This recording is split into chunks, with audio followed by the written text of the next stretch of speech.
Hello, everyone. Thank you so much for joining me today. My name is Aman Jaspal. I'm a senior licensed immigration advisor for New Zealand and a Mara advisor for Australia. I'm joined today by my co-host Samina Jaspal. She's a senior licensed immigration advisor for New Zealand. We're really excited for today's podcast as we have a very special guest with us today, Chandni Sahrawat. Chandni is a real powerhouse in New Zealand's hospitality and business landscape.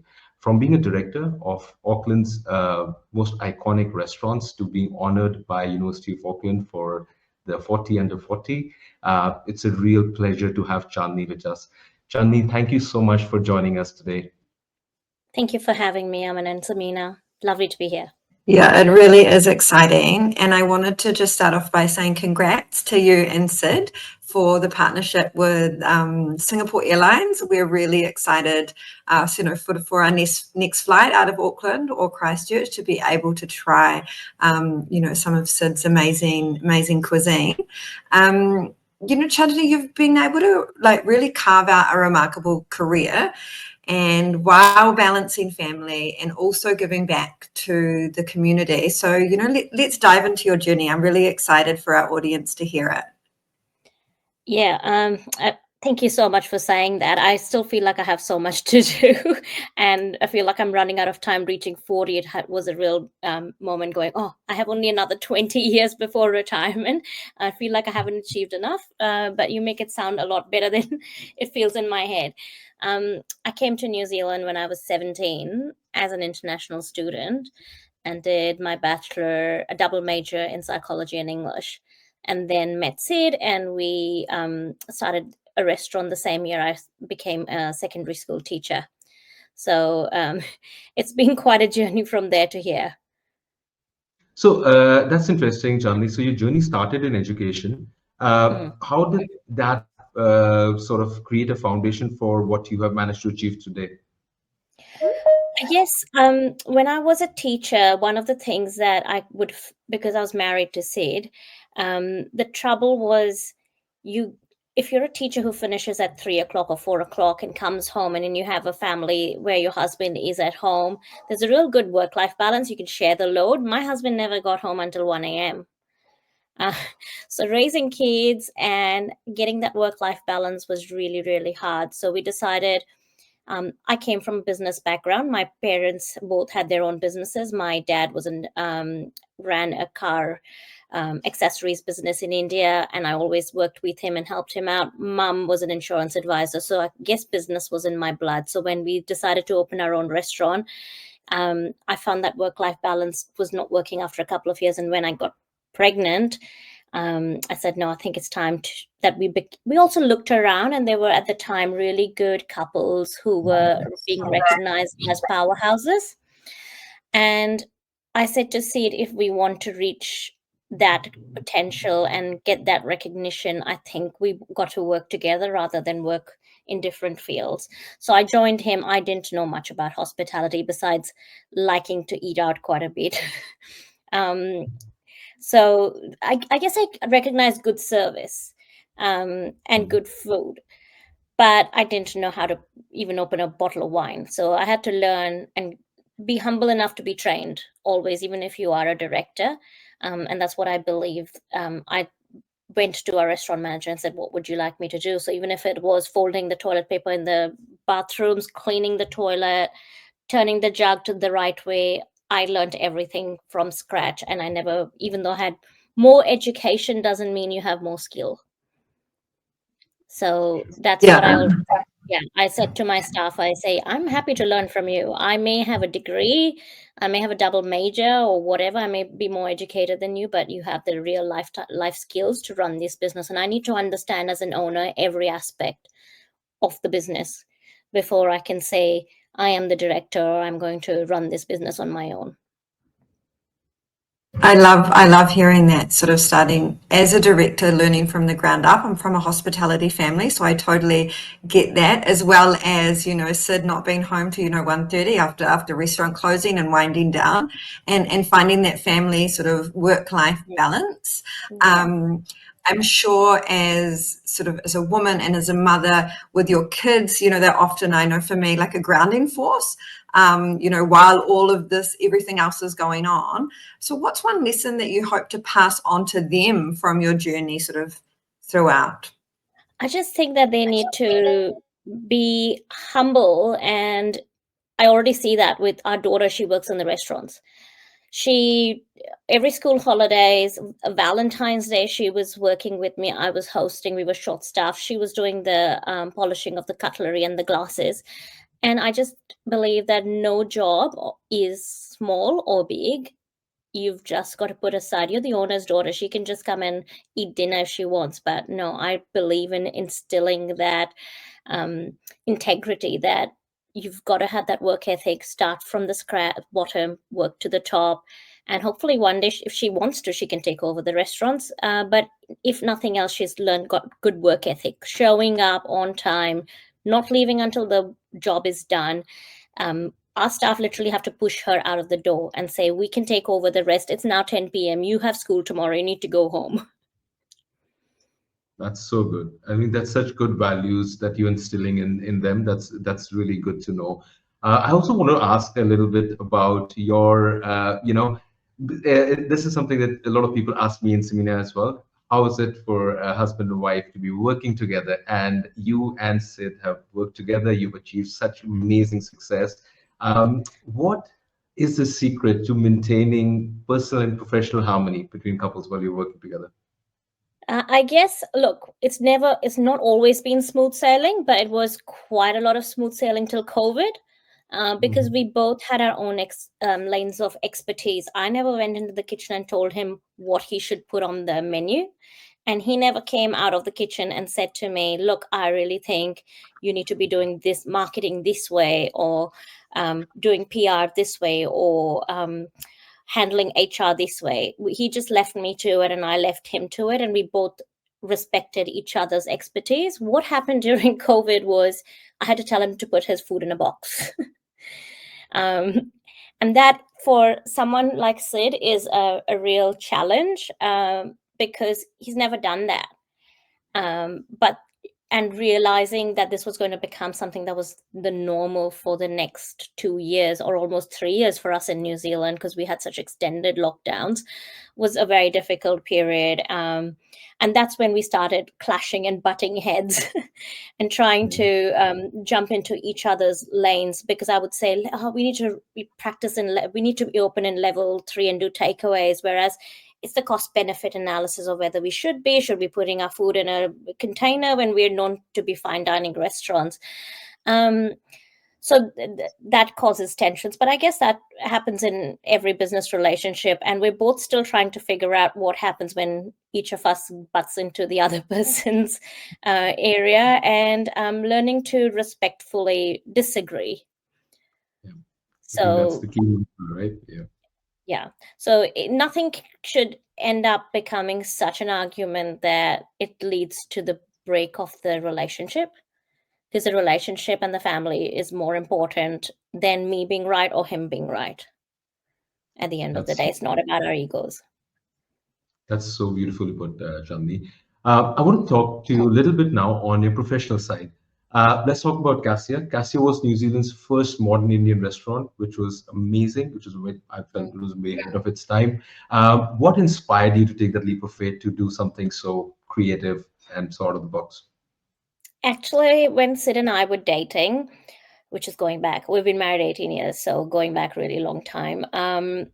He used to be working in Pahia up north, and there was this time where he would cook the protein, and my expertise was making Indian curry sauces. He never made Indian curry before. So I would make the sauce, he would cook the protein, and then we'd marry it up, and it would be so beautiful, like a slow cooked leg of duck leg, and I would do a makhni sauce. And we'd go, why can't we eat like this in an Indian restaurant? So actually, Cassia's concept was born before even our first restaurant, Siddharth. But at the time, we thought the city or the country wasn't ready for modernizing of traditional cuisines. There was no one else doing that. It was still pretty, I'd say, European whitewashed cuisine 20 years ago. So we just said, okay, let's play to our strengths first. And Sid was known, he was a chef at the Grove. So our first restaurant was Siddharth. So we knew we had a following and we had a formula that worked and people came for Sid's food. So we played it safe with our first business. But when we started seeing others jump into the market with other cuisines like Blueberries Inn did modern Asian, and you can get dumplings down the road for $12 for a plate. Similarly, you can get butter chicken down the road with 3 pieces of curry swimming in orange sauce down the road for $12 with a naan and rice. The challenge was, how do we get this cuisine and show it off and be really proud of it and not have this label attached to it that is the cheap takeout that you can get once a week. We wanted to elevate it and do something for our culture, and show people like we cook like this at home and you can enjoy this food in a restaurant, which doesn't have to have. For me, it was going to, if you've been to India and you've seen the restaurants and the ambience and the settings, they're nothing like the ones you see in New Zealand. You don't have 15 gods staring down at you while you're eating a lamb chop. So I used to get really irritated with the setups as well. And it would feel like it's so easy to take a sari and drape it, but a sari is for a woman's body. It's not meant to be. We don't go to anyone's house in India and see saris being used to decorate the living room. So why do we have that in our restaurants here? And I always was confused by that, and I wanted to create a place which was contemporary, where you were excited to go to and you were happy to pay for the ambience and the service and the food. So it was a whole package, which we found was missing. So that's where Cassia came about. I love hearing that story of what sort of brought Cassia to life and what the idea was behind it. And I think for so many of us, Indian Kiwis or Kiwi Indians can relate to that and totally understand that our experience of, dining out in some of the most beautiful places in India, is very different than a takeaway joint that has been created. And of course, there's a place for both, but that real experience is not something when you go and dine. I remember Aman and I going and dining at Cassia for the first time, and we were just blown away that we could find that experience in New Zealand, and just loved it. What were some of the challenges that you faced bringing Cassia to life, and sort of how did you navigate through those challenges? Because there's a stereotype associated with what is a curry house or an Indian restaurant in New Zealand as well, we had to challenge that. Our butter chicken was not sweet. We didn't call it butter chicken. We still, to this day, with Cassie at home, call it makhni. We don't call it butter chicken. Just because people call it that doesn't mean it's the right word for it or the right phrase for it. People would come and say, but I wanted mild. And Sid will be like, no, but a dal makhni is at this heat level. We won't make it hotter. A butter chicken or a makhni sauce is at this level. We won't make it milder or hotter. This is the way I want you to experience it. A korma cannot be super spicy. It's not meant to be. It's got nuts in it to make it creamy. So it's resetting those boundaries. We refuse to have mango lassi on the menu just to avoid and break stereotypes around what is known as Indian food. And we got some backlash even from the older generation of Kiwi Indians who were like, well, this is not how I'm used to it. What are you doing with our food? Why are you... I remember one day we had someone saying, why do you serve pork in your restaurant? I'm like, well, we're in New Zealand. Yeah. We serve pork in... Beef, lamb, and pork are New Zealand. We're showing off New Zealand produce. This is what our heroes are in this country. We work with traditional flavors and we work with New Zealand produce, and that's the ethos of our restaurant. So those were kind of challenges we had. We started having to put a chili pickle on the side because we were like, if you want it hot, that's how you can make it hot. If you want it milder, here's some raita or yogurt. You can make it the way you want to enjoy it, but we're not going to change the recipe. I bet no Indian goes up to their mother and says, Mum, I would like a mild, medium, or extra hot version of your dal or your chicken. You'll get one tight slap. But we have this entitlement of going into a restaurant and asking them to change the way they serve their food. So I think we've been very clear around what Indian food should taste like. And it's a little bit of education. It took, I think, a good 1 year to then start seeing people go, yes, this is what it should be, and I'm happy to have this, and I'm happy to call it by its right name. There's still, like, I've seen people break open a pani puri with a fork and knife. It's a constant education piece, going, you can just have this in one bite. But when, the joy you see on their face when they experience their first pani puri, and then they order 5 more because they've never had that in their own cuisine, and it's so refreshing, and we're like, that moment is worth everything. Wow, that's so wonderful. What wonderful stories. I also want to talk to you a little bit more about Cole and the French Cafe. Again, both unique, have their unique identities. So, what was the approach that you took in creating these such unique experiences for both the other properties, Chandni? So the French Cafe is, as you know, very old, iconic, 30-year-old restaurant in Auckland. We had Sadat, which was doing similar food. And then when we bought the French Cafe, we turned Sadat into fine dining Indian for a while. But we found that Auckland's still very small. It's got 1.5 million people. We were actually fighting for the same demographic in that space, having 2 high-end restaurants. So the story of Siddharth was, basically, we had an angel investor who took a chance on Sid and me. He took a second mortgage on our home, and he loaned us money to go and follow our dreams and open our restaurants. So we wanted to pass that on. So our head chef, he'd been working with us for about 5 years. And we knew that the next step for him was to own his own business. So we wanted to create that pathway for him. So we gave him, we vendor financed Siddharth for him so that he can have his own space and pay us back in due course. So we passed Siddharth on as a strategic idea, and then so that Sid could focus on French Cafe. So what Siddharth used to be when it first started is now what French Cafe is. So essentially, we bought out our biggest competitor in the market. But then we found that we weren't diverse enough. So we sold on our restaurant, vendor financed it, and the French Cafe is now Sid's fine dining European restaurant. It's very sustainable, garden to table kind of concept. We have OMG farms across the road that grows things using our scraps, composts it. Our chefs are able to go across the road and pick themselves things. So we've got a garden in the back of the restaurant. It's quite a little oasis. It's quite special for Sid and me because we had one of our first dates there when his boss asked him, when he worked at Non Solo Pizza and told her, where would you like to go? He said, I want to go to Simon Wright's French Cafe. So we have a special table in the restaurant, and it's such a thing of pride for him and me to go, we now own the restaurant where we had one of our first dates. So it's and it's beautiful because you have weddings there, you have this beautiful hidden courtyard. When you'd drive down Simon Street, you wouldn't know how big the French Cafe is and how special it is. It's like a little oasis in the city. It's got a beautiful cellar. So we love that original kind of fine dining, let's treat yourself. Right now, we've even made that more accessible. At Siddharth, one of the things we used to do was 8 courses for $80. We've brought that concept back into the French Cafe, and every Tuesday we do experimental test kitchen table where the chefs try out new dishes, and it's 8 courses for $80, a price we had 10 years ago.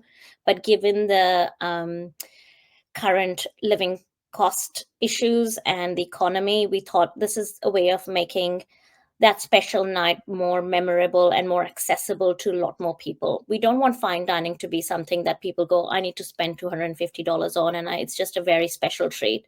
We want people to go and have that experience and make memories at a very affordable price. So that's what we've done with the French Cafe.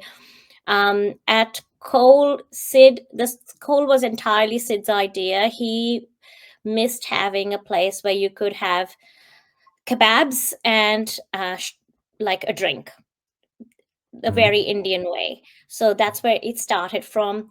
We feel like it's become a little bit too, because it's in his blood, I guess, Sid's, the way he plates and the way he executes things. It's gone a little bit more formal than we want to. And so this week we're pulling it back. I've had ideas to put on the menu. So this is where I say, we end up in each other's zones. There's dahi puri going on the menu at Cole. There's aloo tikki chaat, but just beautifully plated and reimagined dahi ke kebab. So we're bringing that. I said to him, if that's what we wanted to do, let's pull it back and bring that back to the people. So they have a place to do kebab and sharab and just let your hair down and relax. I love that. I love that kebab and shrub. That's something that I think just all of us can relate to. And it sounds like, yeah, that's Absolutely. definitely going to be on Aman and I next spot. You were on it in University of Auckland's 40 under 40, which I just think is awesome. What did that recognition mean to you personally and professionally? To me, that recognition is quite a big thing because I was not a good student at school. I was never one of those kids who went up to the stage and got any award. My poor parents kept hoping nothing ever happened. I was the child that stood outside the principal's office for failing a couple of subjects, who was naughty. And so to be recognized like that, I mean, that was amazing. And I know it wasn't for academics, but for me, this means more than getting an academic award, but by my alma mater. I think it's comes down to doing business with a social conscience. So whenever you find that you can help, you should. When you have the ability to help, you should. And for me, it means when the Christchurch mosque massacres happened, I knew that a lot of us didn't have money to donate. We're not billionaires, our staff are not millionaires earning a whole lot of money. So what we can do is donate time, create opportunities, and we do network with people who have the means. So we created this luncheon within the first day or two and announced it. And within the first month, we had this luncheon where our top guests were there at the French Café, 150. All our staff donated their time. Producers donated their time. Even the banks donated time. They took the cut of the card, so there was no credit card fee. So 100%, I could stand there and say 100% of what we made that day was donated, which was $120,000. So I always work like that. So we do things like Dine Aid every year to support the city mission. In COVID, I heard that India was running out of oxygen cylinders. So we didn't actually even ask anything of our guests. We just said, if you're dining with us, every table will donate $5. So you just feel good. You need people to come and support you in the restaurants, but if you can give people a reason that makes a difference by their choosing your restaurant, why not? $5 is nothing off a table that's going to spend $250. So it's a small donation from us, from our business. So I'm always thinking of ways where the business can do good. And a lot of people, corporates have great CSR policies. We just do things by heart when we can. That's So really that inspiring. award was recognition for me trying to do my best. And I guess Sid helping Wonderful. me and our team's doing our best. And may you get way more awards, Chandni. I think you were really inspirational, both you and Sid. You're doing such a great work for the community and just for the industry itself. It's really inspiring. I also want to touch on you recently have joined Victoria Coffee. Can you tell us a little bit more about that association? Yeah. So what happened was, after COVID, we were struck with tragedy twice with Cassia. We got flooded. Once in 2022, and then the big one in 2023, where we had to quickly pivot and move the restaurant to Sky City. I was totally burnt out after that because I'd been dealing with insurers, repairers, designers. I designed Cassia at Sky City with just their project manager. There was no designer involved, and dealing with more than $1 million claim with insurance, just too much. Trying to make sure all our staff are looked after. At the end of it, I needed to put myself on annual leave, which I've never done in 20 years.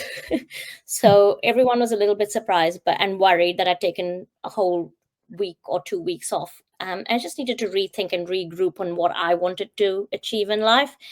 And that's when I started working with the Breast Cancer Foundation. I said to Sid, I'm going to make myself redundant from work. So I basically replaced everything I do. Well, not everything, but most things that I do in the business with giving those responsibilities to my dad. So all the banking, accounting, all of that stuff Dad does. And I left HR and PR with myself. Most of those other responsibilities I've had passed on to other people, and just kept business strategy. And then I decided I needed to work on something that gave me happiness. So I went and worked for the Breast Cancer Foundation for 9 months, which was great. I did 5 projects for them. And it was very interesting working with 50 women rather than one man. And I found that quite fulfilling as well, because everything that I was doing was impacting either the team or the community. After that contract ended, I happened to come across the CEO of Vittoria Coffee, who we've actually used as a supplier for about 20 years.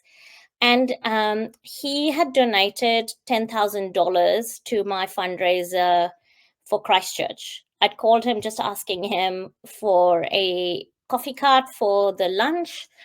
And he said, I'm not just going to do that, darling. I'm going to give you $10,000 to donate to victim support. And I'm going to give you a coffee machine to kind of auction off as well. So that meant a lot to me, especially when I was calling around people.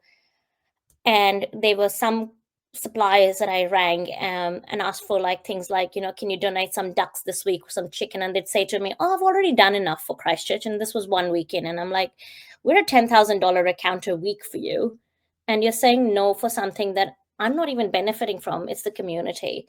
But here's this Australian supplier who just on the phone said, no, here's $10,000. And that just blew me away. So he said to me that he needed help with moving his offices. And I had just done that for Breast Cancer Foundation. So I knew how to do that. And he said, can you find me the right location for my brand? Can you take over PR and marketing? So I said yes. And I was supposed to just start and do PR and marketing, but now I'm doing operations for all of New Zealand. But I'm helping in a way, the way I see it is I'm helping the CEO, who's my friend, out, and saying thank you for a big favor that he did for me. I don't think it's going to be my forever, but it's what I can do right now. So, Chandni, your journey is also has its fair share of challenges, right? So, what is one failure or obstacle that you've witnessed? Yeah, I think probably the worst one was during COVID when we created Cassia at home. And I don't like to usually say that my husband's right, but he was right at that time. So Cassie at Home was born because we had feedback from customers that during takeaway time that, look, we don't want to have korma with lamb because that's what you're doing, but we want to take the korma and do it at home with veggies or with chicken or whatever. We just want the sauce. Give us the sauce. The sauce is the magic. And I said to Sadie, look, I'm looking around and everything that is an essential service is allowed to operate, and we're not an essential service. So how do we become an essential service? If we were supplying to supermarkets, we would be considered as an essential service and be allowed to operate. At that point, we had 50% of our workforce was Indian migrants who were sending money back regularly to their families. So stopping that and just giving them the subsidy was not really enough. So we needed to find a way, and I was thinking about not losing all these people that are amazing talent. Like you can't train tandoor chefs in New Zealand, you can't train curry chefs, you can't send them to NSIA or wherever or AUT and expect that they'll be perfectly trained and come out and even know how to use one of those things. So I didn't want to lose any of them. And I said, well, we can try and put those Cassia sauces into the supermarket, but how? And Sid wanted to do them as a refrigerated product. And I said, no, we will have to find a way of doing them into a jar, which is not refrigerated. So we presented to Faro. I got a RBP fund, which is Regional Business Partners Fund, and pretty much had a crash course in how to get a product into a jar and label it and manufacturers. I had a consultant who told me you need to reduce the pH level. So we did some testing, checked a few things, and in, I would say, 45 days, we launched it. Oh. And Sid said to me, whenever the restaurant opens, this is going to be a problem. because you're trying to do too many things out of one kitchen with using the same people. And I said, no, it's not going to be a problem. We'll manage it. We'll work 2 extra days and it'll be fine. He was right. I was wrong. Because from day one that we launched that sauce, it was sold out before I could even produce it. I was hand labeling every jar. I was packing the boxes, dropping them to Faro. It was not a sustainable model. And within 30 days or so, we had our first problem where the pH level wasn't done right by the chefs, and we had exploding jar complaints. And it meant that there was a recall that I had to do very locally. So I broke down, had a massive breakdown because I hadn't slept for 5 days, stressing about it, not eaten, couldn't remember when I had showered. My body just shut down. And in the end, my friends, when they found out what was happening, they went, removed all the jars off the shelves at Faro. We stopped manufacturing on early December 2020. And we said we're going to go to a contract manufacturer and get this done right. So we started with a contract manufacturer in January, but I don't remember my birthday that year because I was sedated by the doctors and had to take me into a hotel just to make me feel like I'm having a birthday. And I don't have memories of 3 days. I've lost 3 days of my life I have no memory of. So I don't want to get back there, but failures teach you something, I always believe. A, probably not to rush. B, to listen to everybody else. But I was in that fight or flight mode, and I was just fighting until my body said it couldn't fight anymore. So it's time to start to listen to my body. So I've been through some counseling and going, right, these are the signs that my body tells me that I need to look after it. I need to put my own oxygen mask first. Otherwise, everything else falls apart. So yeah. But as you would understand, Samina, being a mom, you're used to looking after everybody else but yourself. So for me, that extends to our staff family as well. So I worry about everybody else except myself. So learning that I need to also worry about myself. Thank you so much for your honesty. And I think that this is something, you know, as a woman, as a mother, I'm sure people listening, and that is something we can relate to. You know, we everyone else always comes first, but you have to look after yourself first to be able to progress and go through those. And sometimes it takes that really hard realization that, hey, look, I've got to look after myself. I really appreciate your honesty in that answer, and it's really inspirational. On that, what advice further would you give to sort of women aspiring leaders looking to break into leadership roles? And, you know, when it is often throughout the board very male dominated, you know, industry. So what kind of further advice would you give to women, apart from one of the most important things? I like that, you know, put on your mask first. Yeah. I guess if you believe in something, stand up and speak out for it. Because if you just silence the voice inside, it doesn't go away, it just gets silenced. And you're never going to be comfortable with it. And I think success is when you are really passionate about something and you believe in it and you stand up and speak for it. So in the past, I guess why I get considered as a leader is because I've been unafraid to speak for immigration. I've spoken about my staff not being treated fairly by immigration or the policies that the government has been putting in.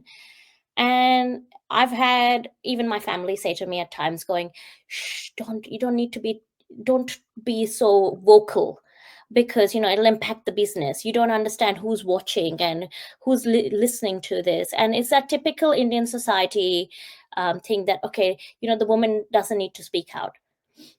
And I just rebel against it. It makes me even more angry and stronger and louder. So I think if you believe in something, you need to speak out about it. We're not living in a country where it's a communist country that a woman shouldn't be, you know, speaking out because of safety. If you believe in something and agree with it, stand for something in life. It's better to stand for something in life than for nothing in life. That's so true. Yeah.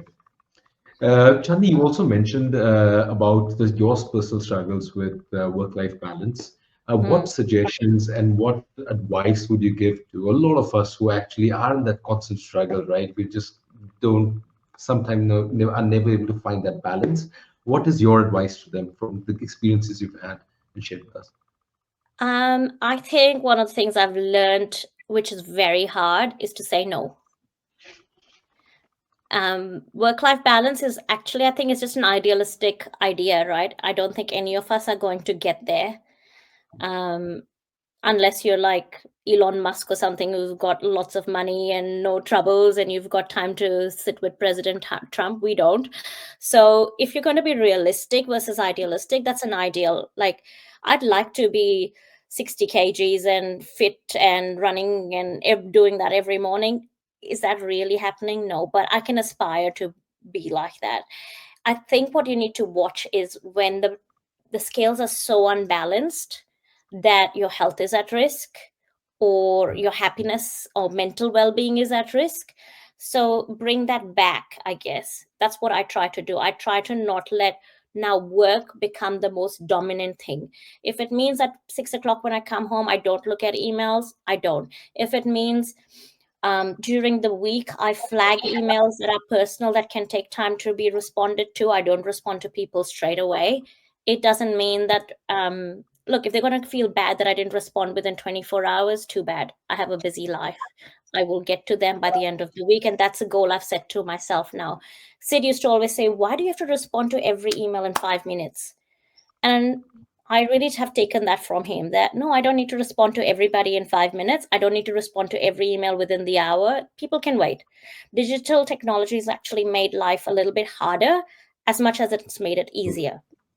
So true. So I don't need to post something that's happened straight away. It can wait. The world can wait. It's what's more important is my experience of right now, which is being with my kids, which is saying no to seeing some friends if I don't want to, but equally saying no to my kids and saying, I need some girlfriend time. I need to go out for a drink with my friends just because I haven't seen, I need that social connection. That's important as well. So I think just trying your best, but not letting work get so important that everything in your personal life gets forgotten or your health and mental well-being are impacted or your relationship is impacted, because a lot of times we forget to even pay attention to our partners. I have sometimes said saying we need to go out on a date night without the kids. And yes, it's important. Even though if we go on date night and we're talking about the kids, that's fine. often happens. It's the way. Further to that, really good advice. What if you could go back and give your younger self some advice? Sort of, what would it be? So I would say to myself that the world will be all right, that you will be okay. Look, I tried at a very young age to commit suicide. So I would say to myself back then that do not do that. Value your own life. Life will get better. What you think right now is not the whole reality of life. This too shall pass. So I was not very happy in India. I was abused in India, so I wanted to get out of India. I used to hate everything to do with India. I tried to commit suicide. So for me, that was very, if I could go back and say to that young girl that just believe in yourself. You have family that loves you and this will pass. This is just something that will make you stronger. But at that time, probably didn't believe it. Um, Chandi, I also want to ask you a little bit about your future goals now. You've achieved so much. You are such an amazing personality. You've got, you're a creator, you're an entrepreneur, you're a visionary. What's there in the future for you? What are your short-term, long-term goals? Do you have those, or do you take life as it goes? What's challenging you?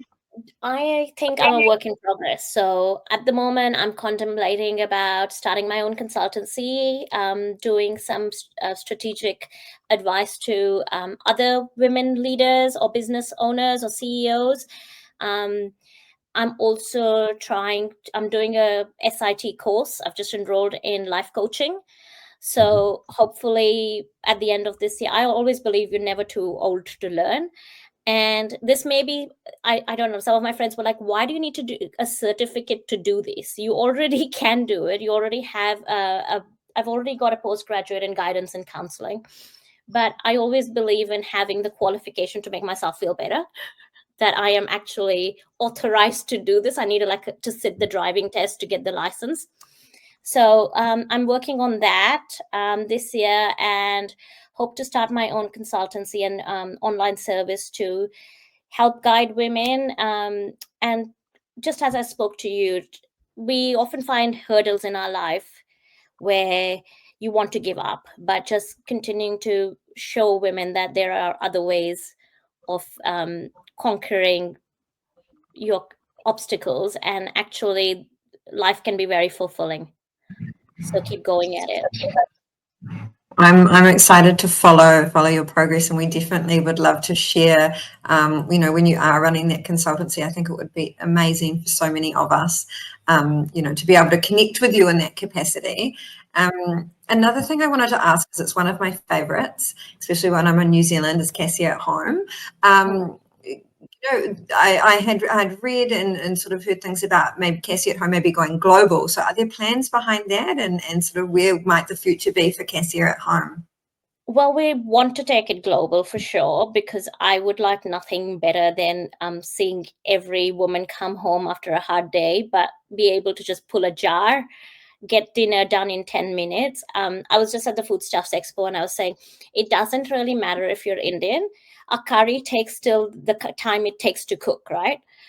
And the reason I couldn't buy anything off the shop shelf and give it to my kids is because very often when I turn the label around, things manufactured have got colors, additives, flavors. You can taste a distinct chemical preservative taste in the back of your mouth. And we wanted to create something that was of the same ethos as Cassia. At Cassia, when you come with whether you're gluten-free, dairy-free, or whatever dietary, we can cater for you. So we wanted that in a jar. So if you were gluten-free, you don't feel excluded. If you couldn't tolerate dairy, none of the ingredients in that jar have dairy in it. It's certified gluten-free. It's got no additives. It's got no preservatives. We've created something which is not available on other supermarket shelves globally. So, like we've said to our manufacturer, they said, would you like some filler in there? It'll extend the shelf life. No. Can we put this in it? No. It's really clean product. So I'd love to take it global. We are at the point where we have got most of the new worlds are stocking it. We've spoken to Pack and Saves, and they'll probably start stocking it. So there's only Woolworths. New Zealand is a small country. The next step is Australia. So we're trying to find the right partner for the brand to take it across, because obviously Australia is big. It requires quite a lot of investment.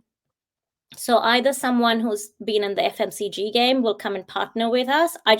I believe in putting things out to the universe. So we've been putting the message out to the universe. Hopefully someone comes and partners with us, and we can take both Cassia and Cassia at home global.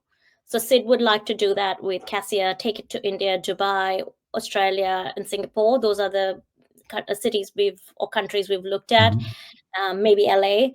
But we think Cassia at home would always be a nice match with Cassia, because you can't eat at Cassia every day, but you can eat a jar of Cassia at home every week and make life easy. So that's the global expansion plan. But we're looking for the right partner. We don't want to partner with someone who will take the brand and then change the recipe and add things that are against our ethos.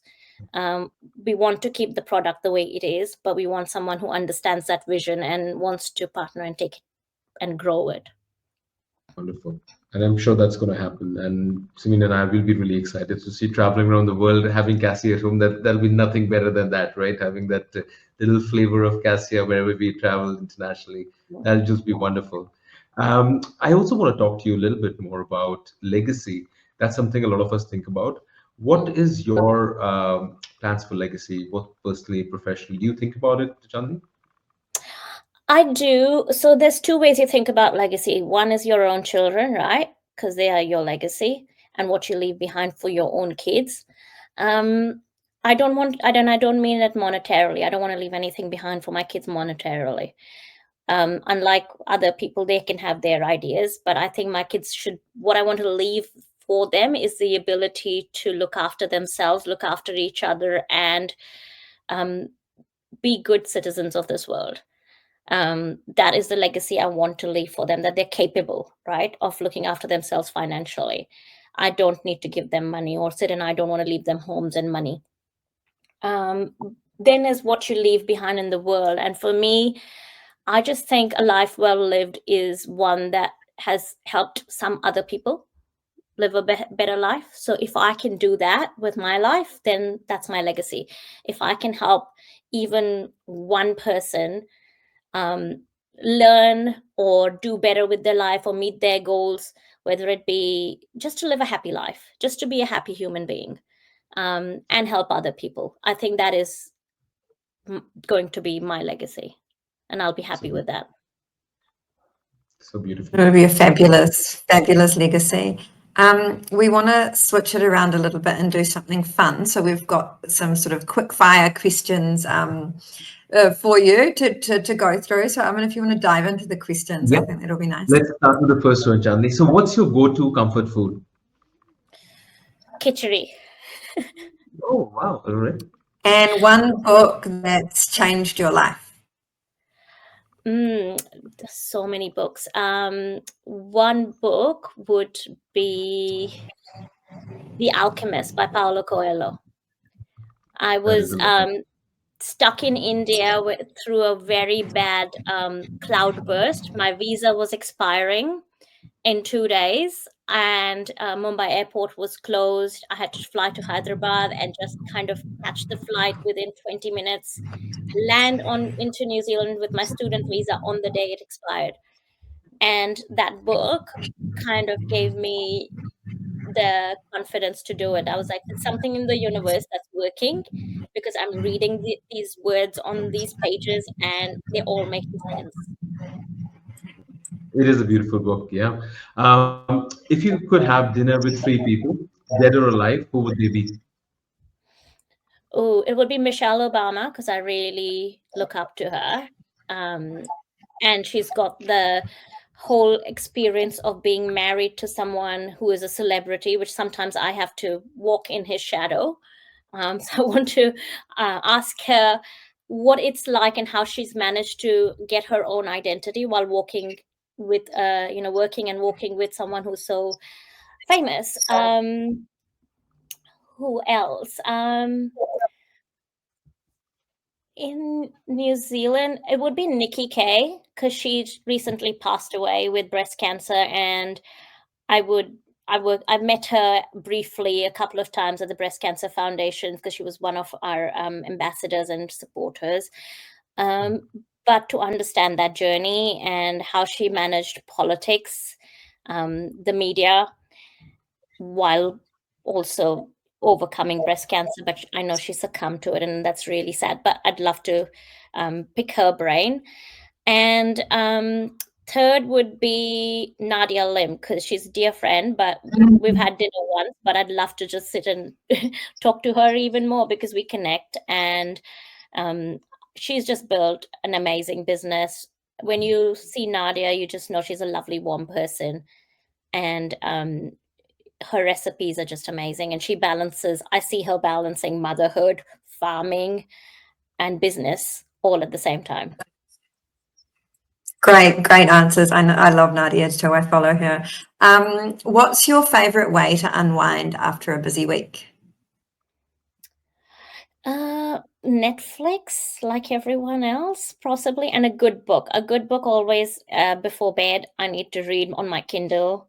That's my way of just switching off from everything. Otherwise, I get anxiety brain, and everything during the day just keeps going back in my head. So I need to actually read to get into a different world, take my thoughts somewhere else. And that's why, you have Netflix to distract you for a bit, and then you read, and until you fall asleep.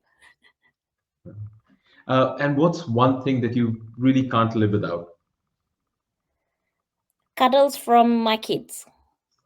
Oh, that's I sweet. can't live without that. The best.